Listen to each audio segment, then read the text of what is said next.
And we're live. Excellent. Sorry for the late start. This is the problem when you start something in the summer and then, you realise the sun's pretty much up by like 7 o'clock. So by the time you're up and ready and the sun's woken you up, you're already out. You're out there and it's fine. But in the winter, you get up at it's 8 o'clock, or you realise it's 8 o'clock and it's still pitch black. So yeah, here we are on a somewhat late good morning walk, but welcome one and all. As always, it's great and pleasure to see you. Good, I can see I've got some people coming in now. Excellent. Great to see you all. As always, good morning to you all. And well, interesting week. Interesting week. Good morning, Patrick. Good morning. Oh, well, we're joined by Tony Blair. Fantastic. So, good morning from the Netherlands. Good morning to you.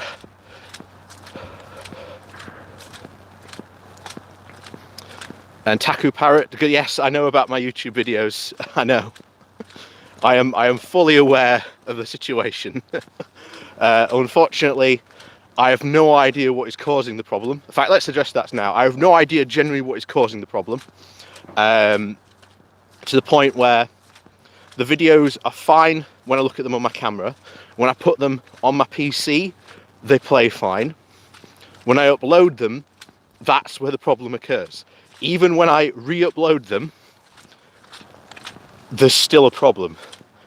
And it seems to be affecting some videos and not others. Because I filmed 3 videos in a batch, 2 were unsynced and 1 wasn't. So I have no idea what is going on. Like I say, I've ordered a new memory card because I think that might be able to solve the problem. I hope it does. If not, then that means it's a problem with the internet. And if it is a problem with the internet, well, I have no idea. But this does happen from time to time. This did happen. It's happened a good couple of months ago now. In fact, it hasn't happened this year. It happened last year, and it was like this for a month, and it was super annoying. And like I say, I have no idea what solved it. It just went away. I didn't change any camera. I haven't changed any camera settings. I haven't changed anything else. I just don't know. I really just don't know. So, sorry for the spaghetti westerns, but from now on, I'm just going to claim it's a stylistic. It's a stylistic setting. And well, what's important really is the information. Like I say, me being out of sync with it, it's not the end of the world. At least you're getting the information, which is what we really need to be caring about at the end of the day. So hang on. So that's that issue addressed. Good morning to everyone else who was joining us there. I saw a couple of people fly in there. So good morning. Jacobs Megabyte, good morning. Yukama, good morning. Ingrid, good morning from Austria.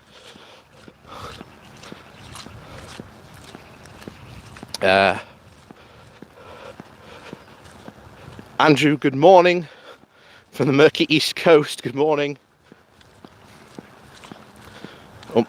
Good morning from Antrim. Ooh, Demott Kelly. Good morning to you. I don't know where that is, but good morning to you.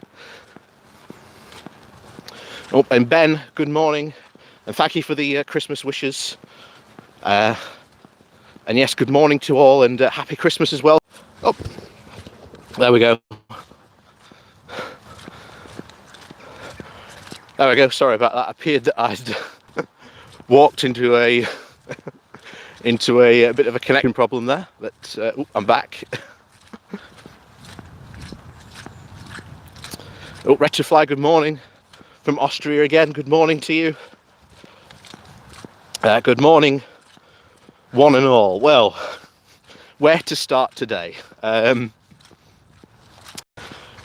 Let's tell you what, let's start addressing the coronavirus, because that's, again, serious problems with this. Because I don't know if you've heard, we've got some serious issues in this country, and we are going to have to seriously get to grips with them. And I do not think our government is any way capable of actually addressing the scale and the magnitude of what has been announced this week, if you've been paying attention as to what's going on. And that is essentially that there has been discovered a new strain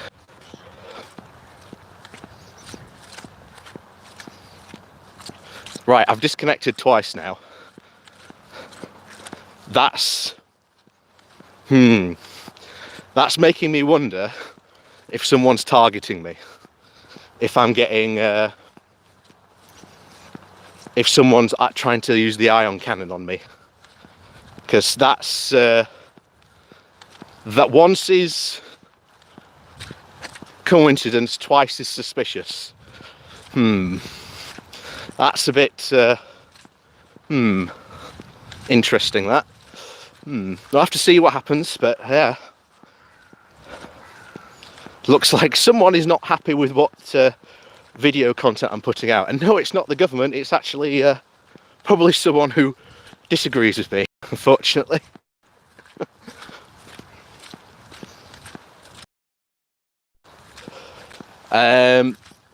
So yeah, like we were saying, coronavirus. Genuinely, seriously, this is a really bad scenario. Really bad. Right, that's the third time. So unfortunately, this somebody's attacking me by the looks of it, because quite frankly, we've never had any problems up until just now, until 3 times simultaneously in a row. I've just disconnected 3 times. Interesting.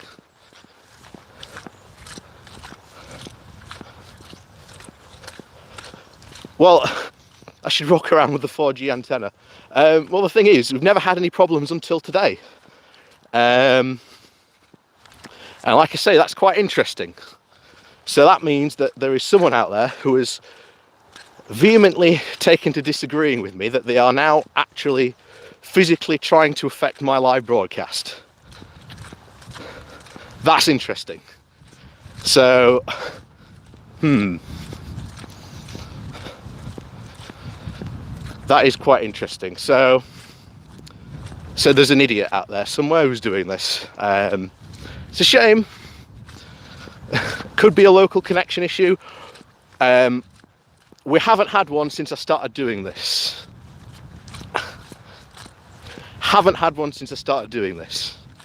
It's just interesting that it's happened now 3 times in a row, all in very quick successions. So, oh no, it's not someone from the government, it's probably someone out there who's playing silly buggers.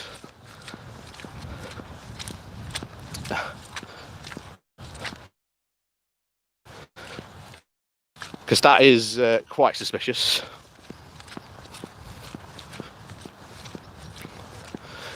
Good morning, J&T. I'm from Hamburg.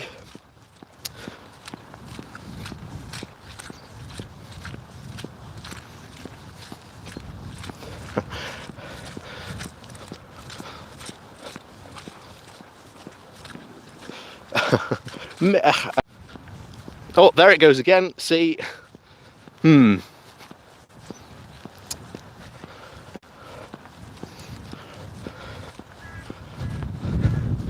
yeah, we've had complete interrupted issues throughout all of this, and now all of a sudden it's doing this 4 times in a row. That's quite suspicious. Now, it could be, you could be right, it could be a network issue, but I doubt it. We've had pretty good coverage. I'm walking the exact same route that I normally do. Hello, BMT. Hello, Takui Museum. Hello, good morning to you. But yeah, anyway, it's not going to stop us. If this is the one playing genuine silly buggers, good luck, because you're not going to stop me. So, the problem with the coronavirus, this new strain of coronavirus, as I said from the beginning, one of the big problems this could cause is that this could potentially be even worse. They've already said that it's more virulent than COVID-19. And if it is that, then could it have other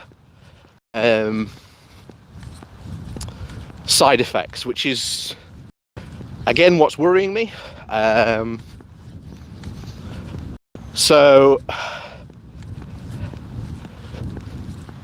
it is really worrying. Obviously, this seems to have been started. Could be the power. No, I'm not addressed that anymore now. Yeah, it could be.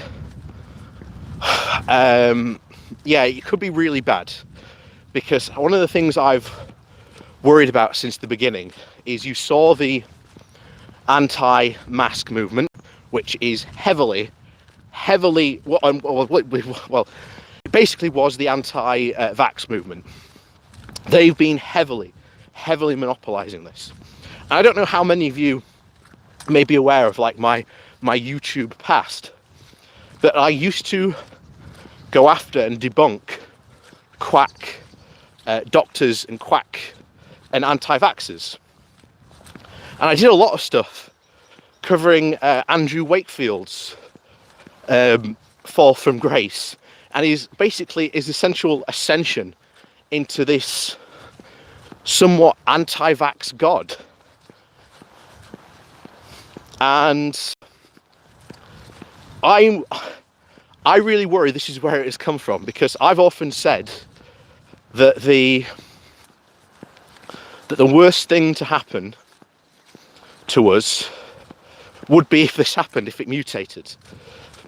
Because you don't know what it could potentially mutate into. This could be even far worse.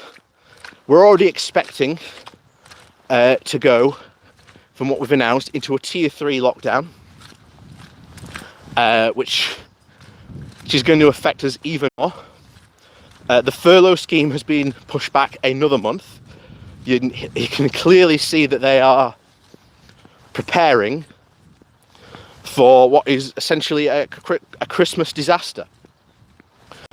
We've gone into the tiered system, and essentially what the government should be saying is, please do not go and visit your relatives over Christmas. And yes, I know that's a really sucky message. I know it really caps off what has essentially been an already difficult year for a lot of people out there. And to say, don't go visit your relatives,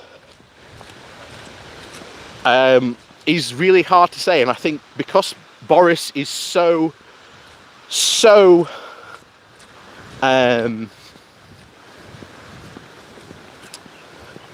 disaffect, he knows he's so low in the polls that one of the only things he can potentially try and do to, I don't know, get people even, keep the populace on side, is to essentially try and, well, go visit your families at Christmas. And that's the ultimate real kicker, is that this is really going to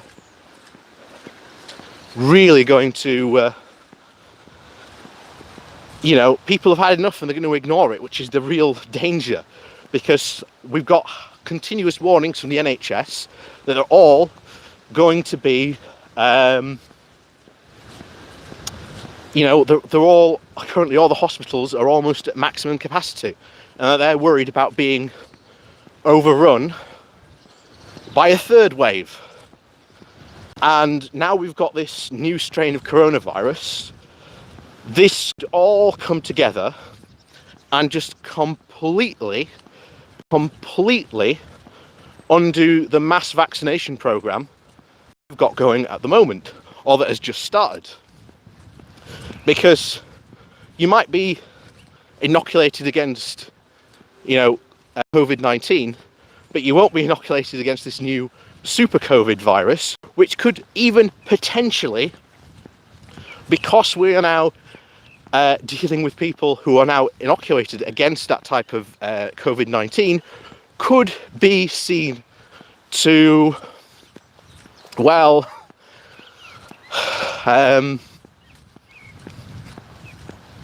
it could make even things worse. That could mutate even more, could mutate even further. And that could put us into an even worse situation. So, sorry to start off with such a Debbie Downer piece of news this morning, but unfortunately, this is what we're looking at. I'm being a bit of a scaremonger. I'm only talking about what the reality of it is, and I'm sorry that's, if you think that's coming across scaremongering, that unfortunately that's the reality of what we're facing. And it is really worrying. It is really worrying. And unfortunately there's no good news about it. And I know as someone just said there, Patrick said, oh, that's a bit of scaremongering. We've got to really be looking, and it's not a difficult thing to say, because I always try to advocate hope on this channel, but unfortunately in this case there's a lot to say about it, which is really, really pressing, and I know that is bad. And like a lot of people, I really wanted to go visit my family at Christmas. However, that's not going to be the case, unfortunately, this year. And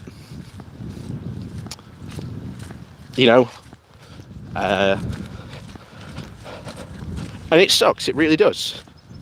But for the sake of essentially one Christmas, in the hopes that we might be able to meet up sooner in the year rather than later, I think sacrificing one Christmas, to be honest, will be worth it. And I know that is a really downer message to be sending at this time, but sometimes the positive messages and the right thing to do isn't always necessarily going to be the thing that people want to hear. And I'm always an advocate that you've got to tell people the truth, even if it's not what they want to hear. So, like I say, please do have a good Christmas, and please do enjoy yourselves, but please do remember to remain safe. That is my message. That is, my message. And it's not it's not a bright and cheerful one, the one I want to send, but take some hope. And I mean, really do take some hope that there is potentially a light at the end of the tunnel. Things will not be like this forever, and things will return back to normal. If anything from that piece that we've just done now, take hope from that. Because I really do hope that things do get back to normal. I've lost my job twice this year because of COVID, so it's been a really, really, really sucky year for me. But yeah. Anyway, let's get on to Brexit, because let's get on to something more. Let's get on to something a bit more funnier. Yeah. In the words of Hitchhiker's Guide to the Galaxy, don't panic. Yep, exactly. So, Brexit. Whoo.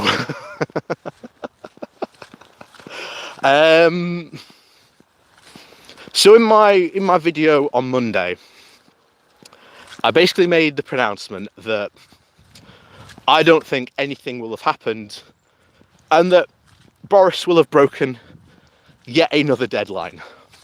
Turns out I was spot on. Now, we have yet another Sunday deadline. So, will Boris break another deadline? That is the big question. Potentially, I think he might. I really think he might. But this will all be in favour of the of his no deal Brexit. We know that Boris is one of the biggest stick in the muds when it comes to this. Yeah. So long and thanks for all the fish. What a what a fantastic line there from Douglas Adams to essentially pretty much sum up all the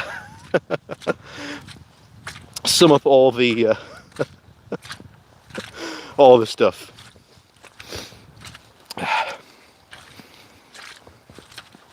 So this is one from this is a question from some Demeter. I think that's how you say it. There is no one to sign the deal in Europe capitals. What will happen? A National Assembly is already in vacation till the 13th of January. Well, the EU have actually come up for a solution to that. They will have something what they call a special session where the MEPs will be expected to vote virtually, I believe, for it. But they've come up with a solution. If Boris does come up with a deal, then essentially they will be expected to pass the deal.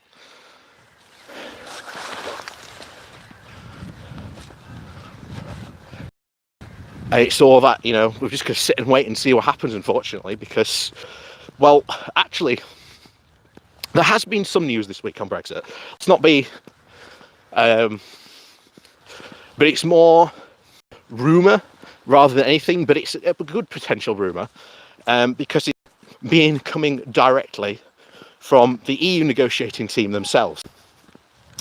Now, when you've been listening to people like David Frost or other people in the government, they've all been saying that there's been no room, there's going to be no, there's been no progress on anything, that we're still at the same point as we were 3 months ago, it's all the EU's fault, blah-de-blah-de-blah.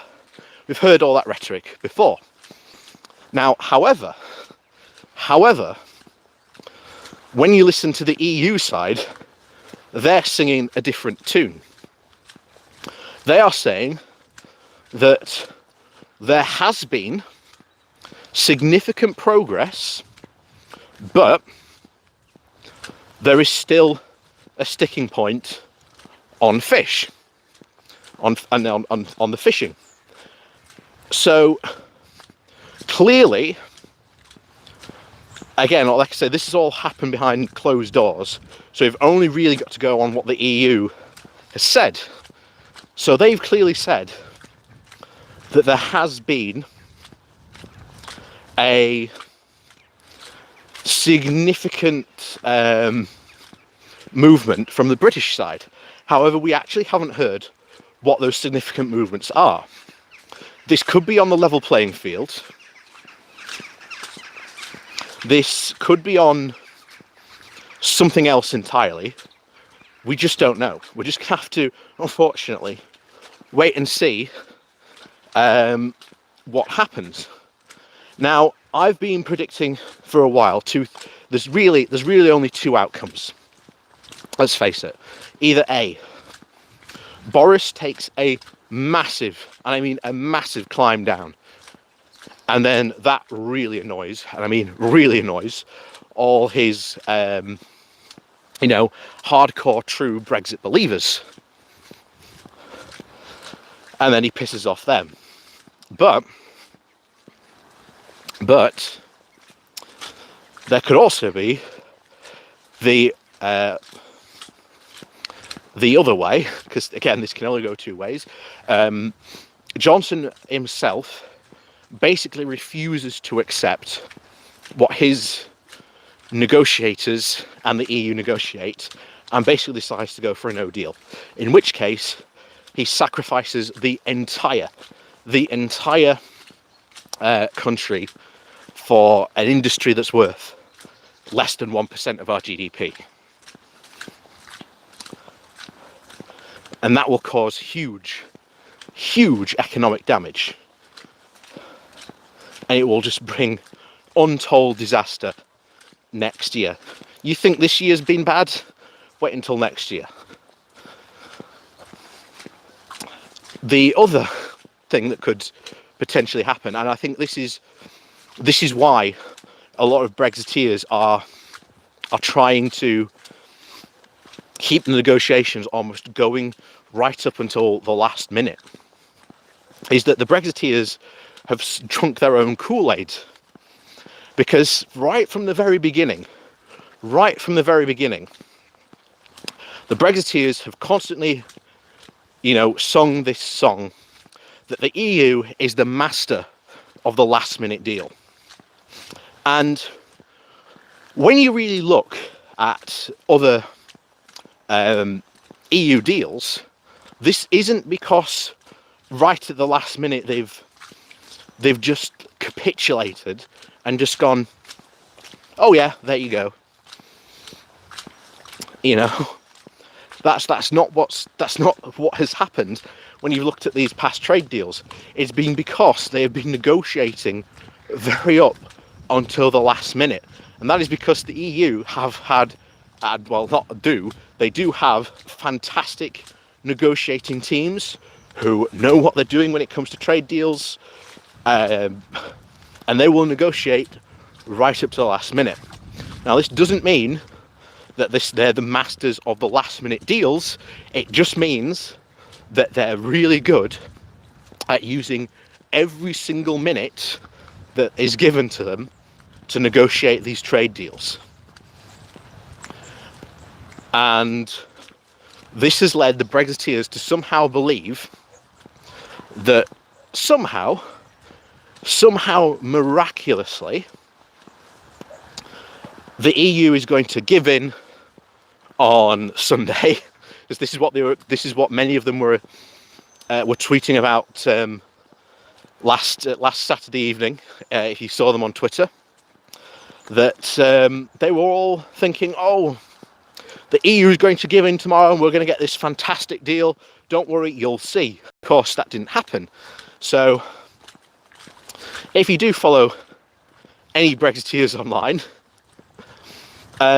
you will see them this evening chomping at the bit, saying, the EU is going to fold at the last minute and give us a fantastic deal.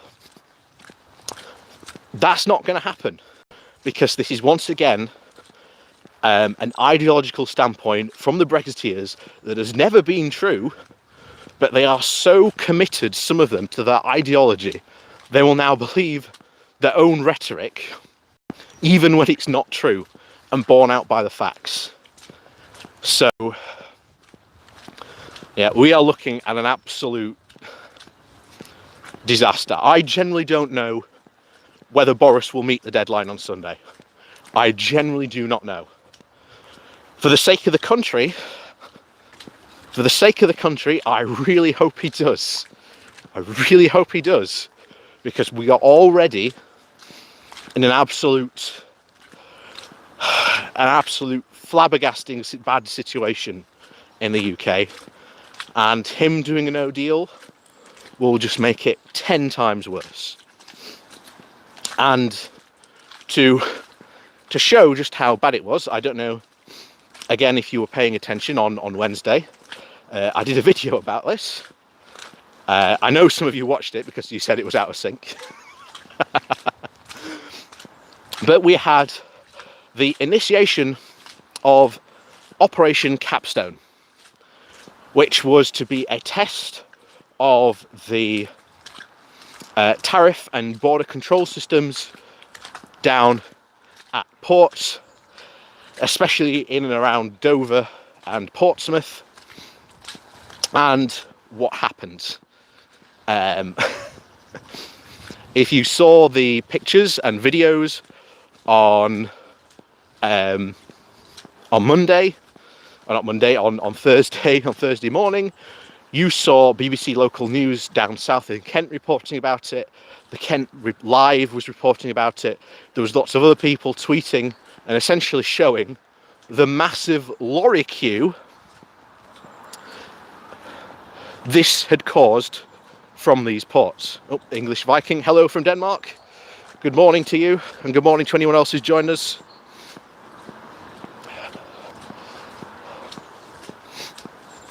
So, this is going to be an absolute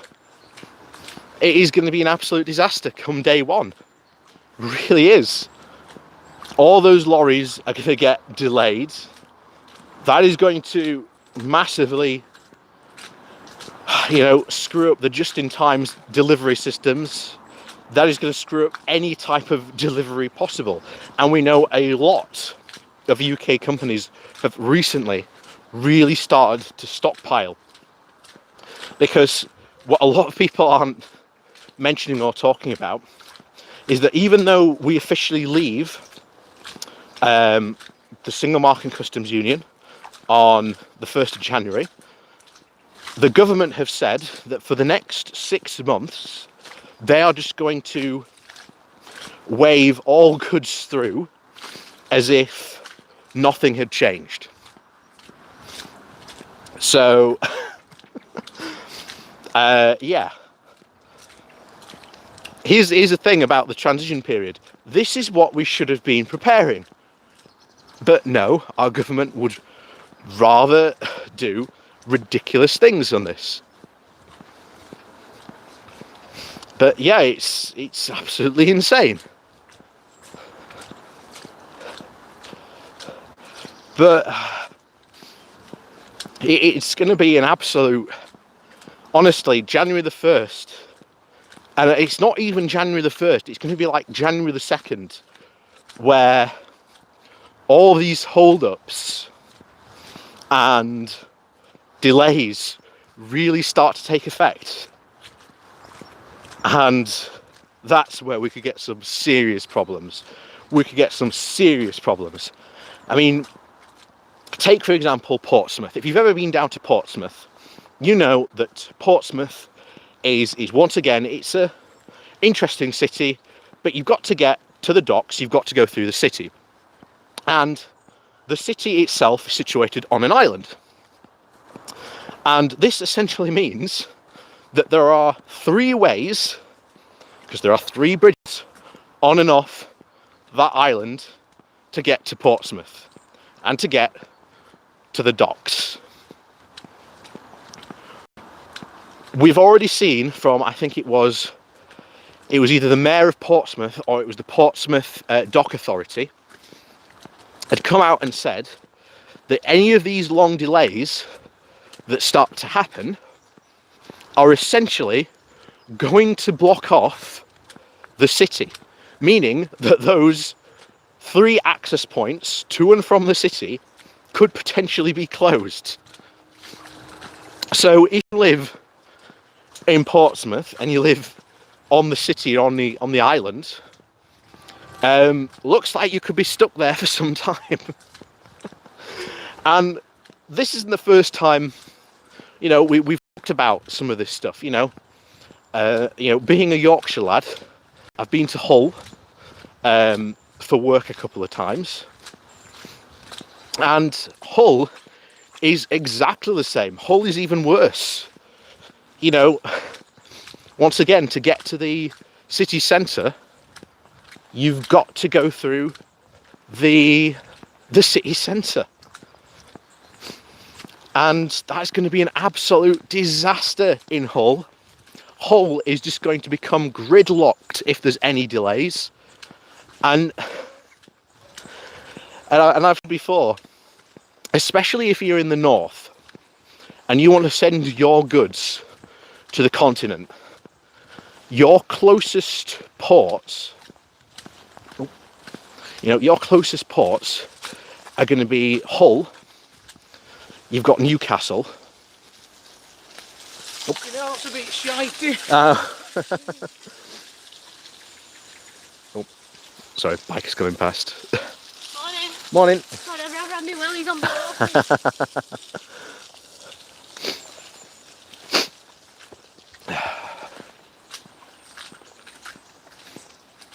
But yeah, those are like the only two, if you think about it, the closest ports if you're in Yorkshire. I mean, there's technically Edinburgh, if you want to go that far, and of course there's Liverpool as well. And those are like the main dock infrastructure points. But if you're in the north, and you're in Yorkshire particularly, especially in Yorkshire, like Hull is your main cargo point. That is going to be a nightmare. It's going to be an absolute nightmare. Oh yeah, and Holyhead.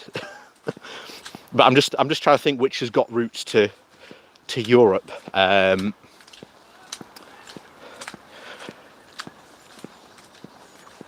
Yeah, yes, Genty. Port access to the port in Hull, you have to go through the city centre. It is being absolutely awfully and horribly designed, that city.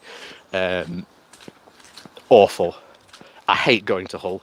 I really do. That's why I never drive to it, because it's just an absolute nightmare. I always get the train, because it's driving there is just terrible. But yeah, and that's going to have massive knock-on effects to it. It's yeah, it just beggars belief. It really does. It gets to a point where you really think and you really realise that our government have spent 4 years knowing that they are going to leave and have not built any infrastructure or anything like that. Not only that, but it goes on even further, because the government has not earmarked more money for infrastructure improvements to these ports or even these cities beyond down south, where they're building the Farage Garage or the Nigel Garage. I can't make my mind up which to call it. And yes, you are right, Andrew. It's going to be an absolute logistical nightmare. It is going to be an absolute disaster. To quote Malcolm Tucker, it's going to be an omnishambles. Oh, is that Semtex? Is that how you say it? Semtex 552. Good morning to you. Welcome everyone else. We are talking obviously about the disaster that is to come from Brexit. For those of you just joining us, I'll just give you a brief recap of what essentially happened this week in Brexit terms. Essentially, nothing happened. And that's it. Well, it's a bit of a lie to say nothing happened. The EU has said that there has been significant movements forward, but apparently fishing is still somewhat of a sticking point. Oh, and because I know he's... Hold on, let me see if I can angle that. Right, there you go. And so, because of this, we don't know how far there is or how far it is to, continue on this. And it really is troubling. It really is troubling. You know,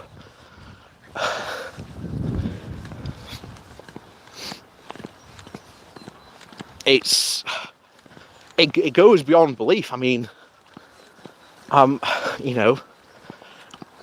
often have we been on these morning walks and we've talked about these disasters, potential disasters from the very beginning, and the government has just done nothing about it.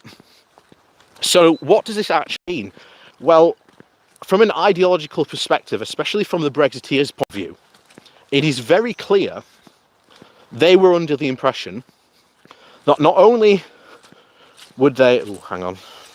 Might be a wrong idea to go down that way. Hang on. I'm going to have to wade through some mud here. Oh.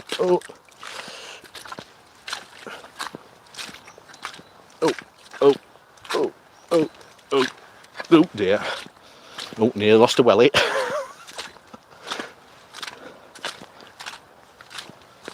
There we go. Right, back on some firmer ground now. So it's going to be a disaster. It really is, and I really don't know what to tell you. Often, as I've often said, we warn you about these potential disasters that's going to happen, and when this is brought up to like the Brexiteers or even the Brexit supporters, the response is, oh, it's just Project Fear. Well, we had Operation Capstone on Wednesday that resulted in miles and miles of lorry queues.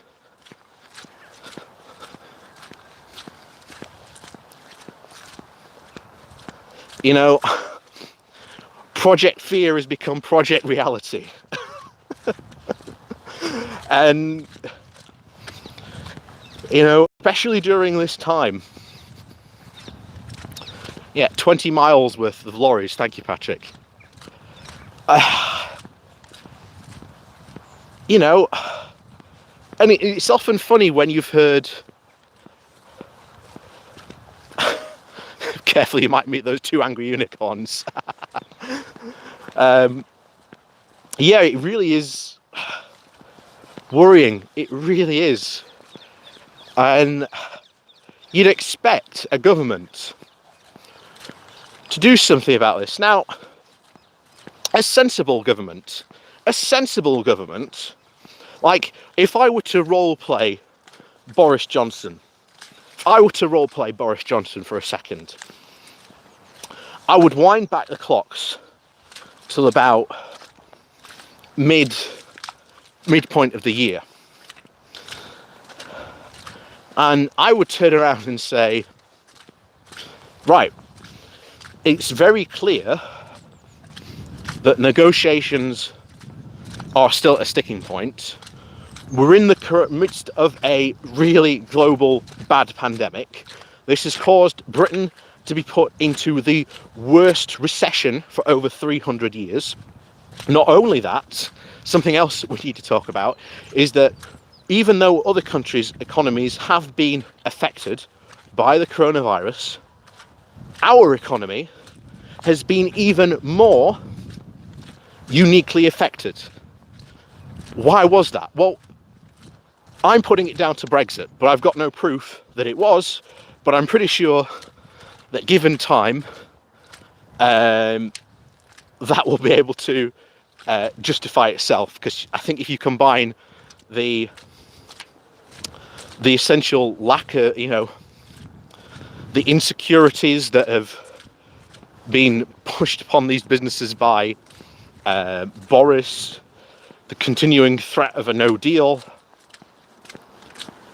If I was Boris Johnson in that position, I would just go back to the EU and say, look, given everything that's been going on, we need an extension. And I would have asked for an extension if I was Boris, because clearly this ain't gonna work this year. No chance. The country isn't ready. We're in the midst of an absolutely awful, pandemic and recession, and yet to continue to push for Brexit at this point in time, it'd just be absolute ludicrous. But then we have to remember that the inmates are running the asylum at the moment, so it's there you go.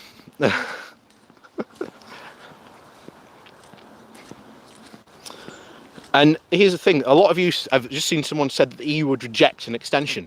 I don't think they would. I think that, like every other country in the world, they are trying to deal with the coronavirus just as such as we are. So they are going to say, right, well, great, because we've got bigger problems to deal with than Brexit at the moment. And that is really the truth. Brexit just is not a bigger issue on the continent as Brexiteers seem to think it is. So anyway, we're up to our halfway point. So, how many have got? 132. So good morning to you all. Please do remember to hit that like button and the share button as well. It does massively help out the channel. And of course, down below there's a link to my Patreon page, as well as a one-off donation link called Buy Me a Coffee, where you can, buy me a coffee. And thank you very much to the people that do support me that way, and to people that don't support me monetarily. If you just click the like button, as far as I'm concerned, excellent, fantastic, guys, you've supported me. So thank you to everyone who does support the channel in whatever way you choose to do so. Thank you very much. So, got a question there from Flash Mood. Any news on the plan to become like Singapore? Not yet. However, I've often said that next year, especially next year, the Conservatives are going to roll out a second manifesto. And I highly think it will be pushed by Michael Gove, because I'm betting that Boris goes next year at some point. Like I say, my Christmas delivery, my Christmas present, is essentially from now up until January. And then Boris to leave any time from about April or May is the second delivery point of where he might go. And like I say, we're just going to have to wait and see what happens. But also, you've got to remember, Boris is the great survivor. And, somehow Boris might survive until 2025, until the next general election, or 2024, depending on when he might want to call it. Because, as you may or may not have heard, the Conservatives are now wanting to remove the Fixed Term Parliament Act. So there's that.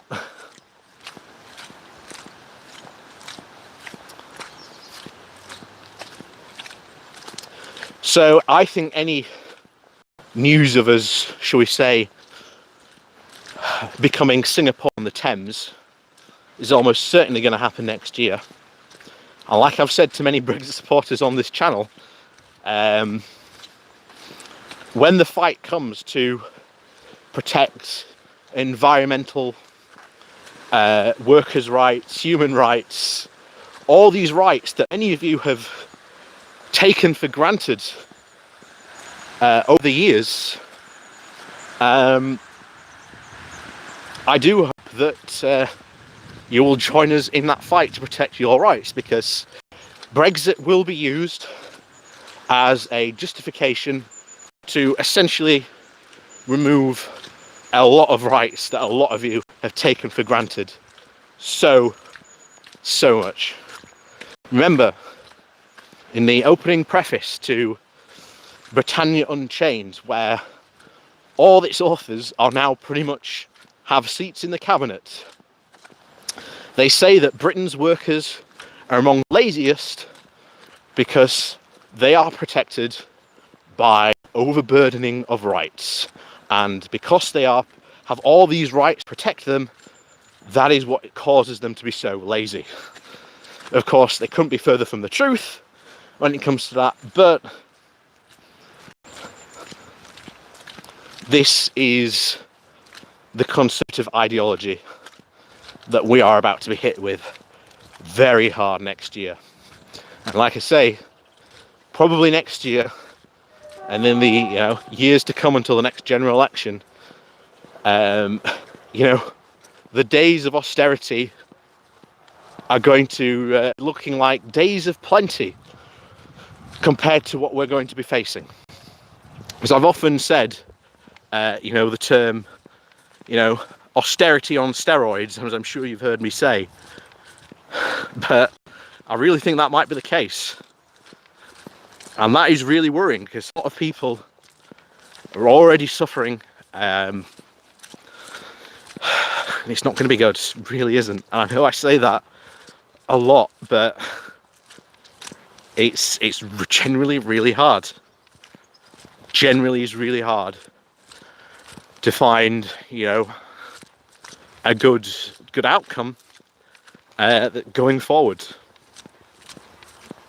Like I say, we've really got to pin our hopes on essentially Keir Starmer. Absolutely, trouncing Boris Johnson. And I know there are a lot of Labour centrists out there who are big Starmer fans, and yeah, I like Starmer, but I'm not that, storming for Starmer, as they say.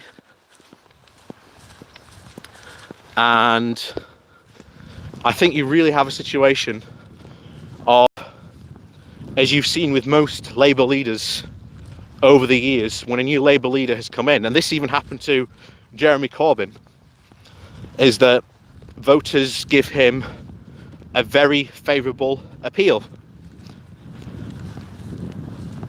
And then afterwards they are quite willing to chuck Labour. So he really, really has to start putting forward a vision and policies for Britain. And I know, there's a lot of criticism that says that he shouldn't. But I think he should. I think he really needs to start now and putting forward this vision for what a Britain under Labour leadership and building a better, brighter Britain will look like. Because one of the things he's going to have to do is he's going to have to go back to Europe, and he's going to have to renegotiate the trade deal to try and gain us some, quote, better access, but that access will come at the cost of, sovereignty, to quote the Brexiteers. And of course, that's going to upset a lot of people, but Starmer will have to go forward to the country and just say, look, this is how modern trade deals work. This is, if we want better access to the EU, which is our main market, then we have to accept their rules. If you don't like it, please do present a better alternative. Because as we've been saying since the beginning, can the Brexiteers actually produce a plan for how they think Britain is going to be better and improve? And of course, that has been met with absolute silence. And oh, what's that? It appears that the BMW plant in Oxford is to close. Well, that's not surprising. That's not surprising at all. And what's this? Yeah, so I just said someone there about working. Here's the interesting fact. So if you were to take everyone in the EU and Britain and you were to separate them workforce wise, if everyone in the EU stopped working for 3 months, the UK would still not have caught up in terms of productivity.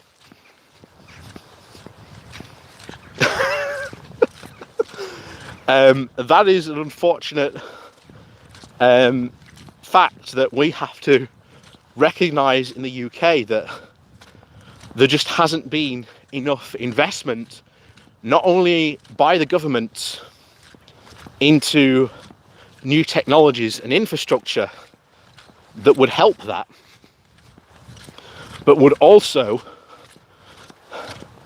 businesses aren't investing themselves into new technologies and innovation, and that's just going to be an absolute disaster. Anyway, we've got a question here. This is from Lance Boyle. Would you agree that the main problem is how much influence the media has in this country? The majority keep pushing the agenda and it's impossible to stop the sheep voting for them. Yeah, the media do have a lot have a lot of complicity in this. That is of absolutely no doubt. They absolutely do. And it's funny because we've read stories and seen stories or gone over, people quoting stories from the Daily Mail and Express and Telegraph of them, bringing up, problems, factors, or, blaming the EU for this. And the general response has really been, well, we told you this was going to happen, but you either A, ignored us, said that, people had enough of listening to expert opinion, or that this was just Project Fear.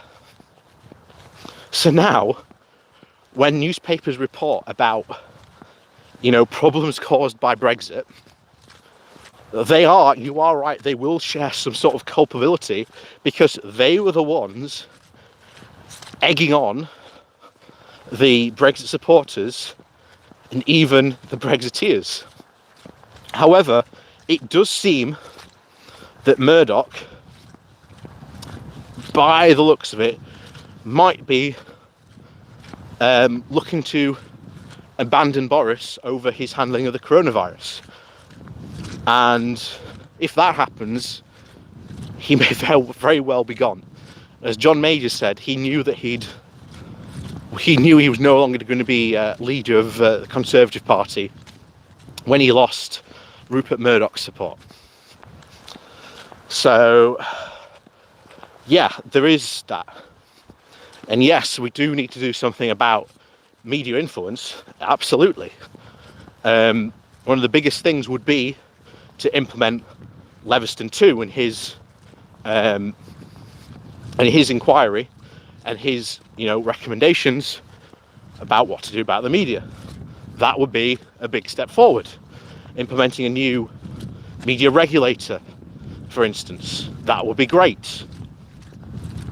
And giving them more power as well.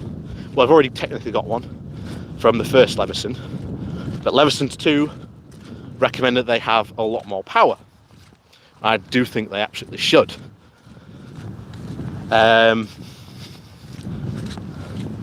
So yeah, we are massively in.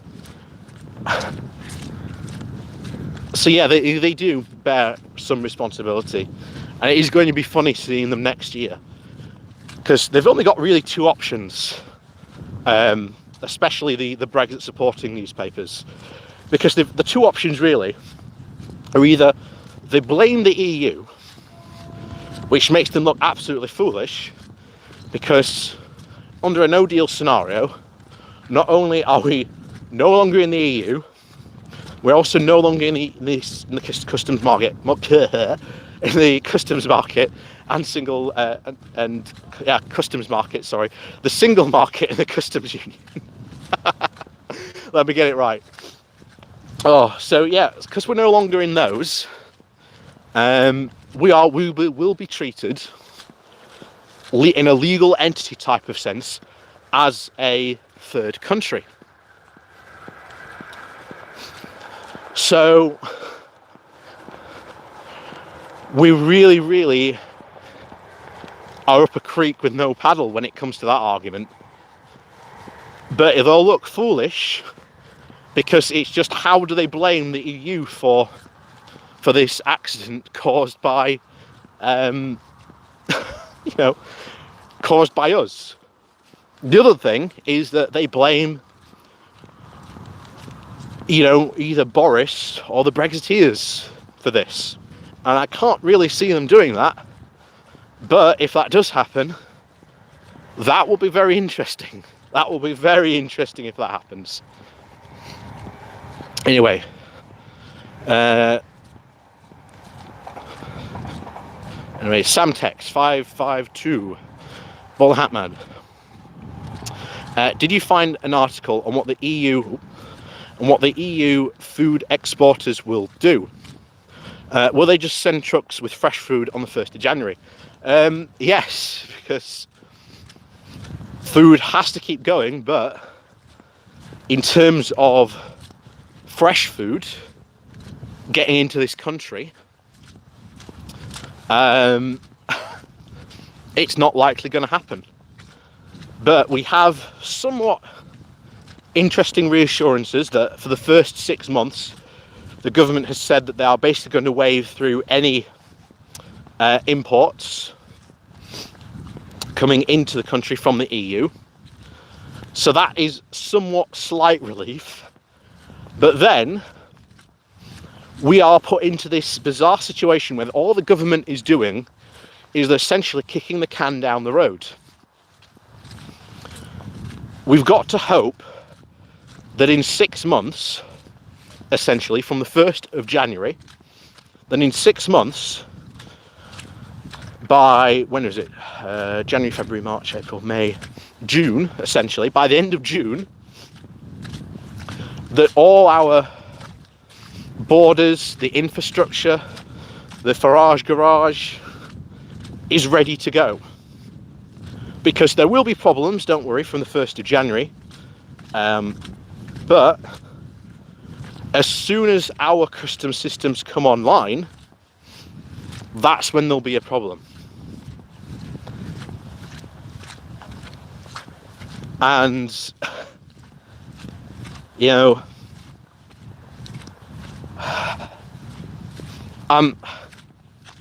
want to laugh at that, but I really don't. Because this is going to have serious knock-on consequences. Really is. Really is. So anyway, we're coming up to the end of our walk now. So if you have any questions about topics we've covered today or topics I haven't covered today, please do get them in.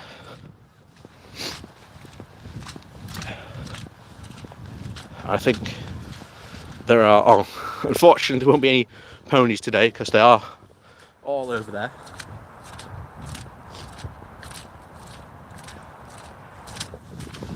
I don't know if you saw them, but they are over there.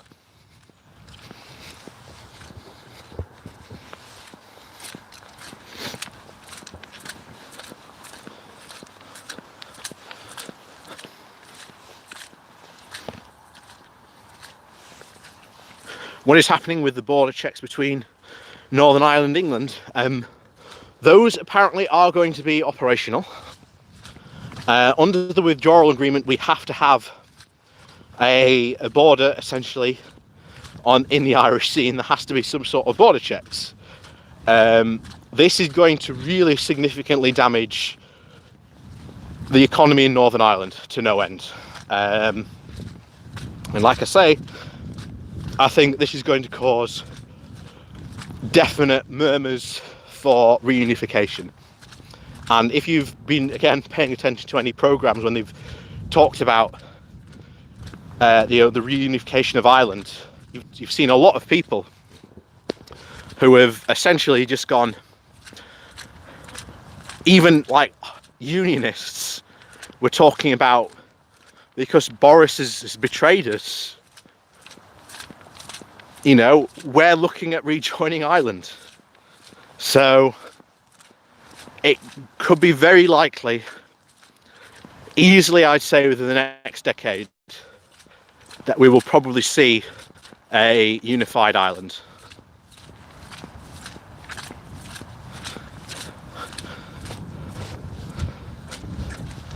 So, like I say, it's not beyond the realms of possibility that happening, but I think that could very well likely happen, easily in the next 10 years.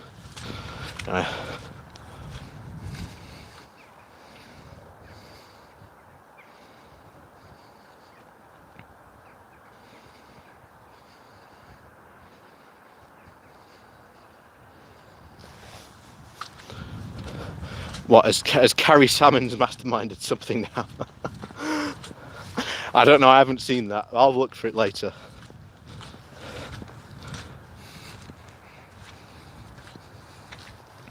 Won't the wave through break WTO rules? Yes, it will. yes, it will. So we're going to have to see how that happens and how that affects trade as well and going forward.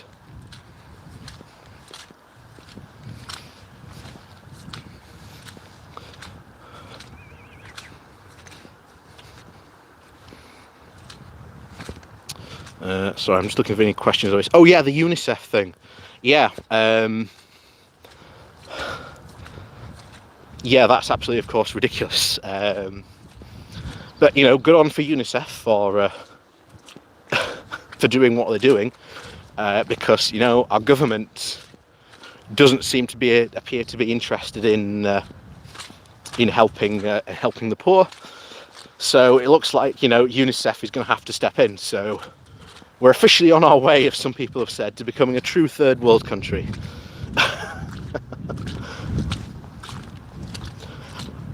And again, that just worried me as well. But yeah, we are going to be. His response, you know, was ridiculous. His response was, UNICEF should be ashamed of themselves. Well, hold on a minute. They should be ashamed of themselves for wanting to help, you know, and actually going out and feeding starving children in the UK, children in, you know, abject poverty. But apparently, you know, they shouldn't be ashamed when the government that he's a part of votes to essentially not feed children.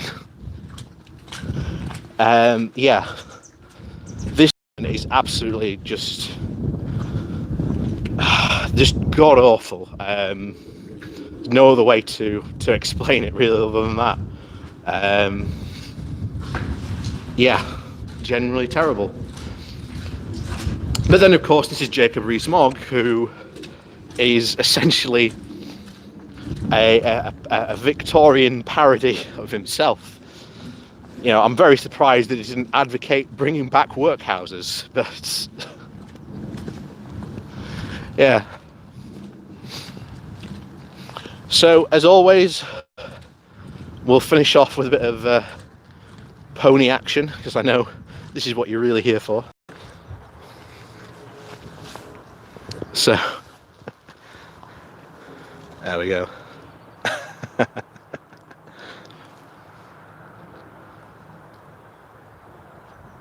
Yeah, will it end with lots of famous musicians doing a food aid for UK? That'll be quite funny. Oh, sorry, the pony's having a nibble on me. Yeah, it really doesn't look good. Really doesn't look good. Of course, thanks for joining me, guys, as always. It's been an absolute corker of a weekend. Sorry, it's nibbling on my elbow and it's tickling. Thank you for, you know, supporting me. Like I say, there are links down below to my Patreon page and one-off donation link where you can buy me a coffee. Thank you very much, as always, for joining me on this good morning walk. Of course, Friday will be Christmas, so do go out and enjoy your weekend, and do go out and enjoy Christmas. Do be safe as always during this very unique times, and I do hope you do have a very enjoyable Christmas regardless of the times. Of course, that means potentially, depending how I feel, depending how much I drink on Christmas, I may or may not do a Saturday good morning walk, which might essentially mean that the next time you see us could be in the new year. Potentially, I think. Is that how it works out this year? Is it? I can't remember. I have to look at the calendar. But yes, I will let you know if I do a Boxing Day good morning walk. I think I might do one, but it might not be in the morning. It might be in the afternoonish, maybe.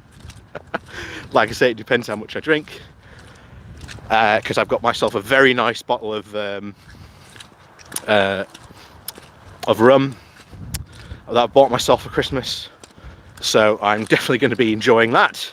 It's Dead Man's Fingers, if anyone's interested in what it is. Other rums are available, of course. But yes, have a happy Christmas, because quite frankly I think we all deserve it this year. But please do remember to remain safe. For those of you that aren't aware, just to spread the news a bit more, if you have a free Zoom account during Christmas, the company Zoom will be waiving the 40-minute limit if you have a free account. So you will be able to Zoom your family members for more than 40 minutes if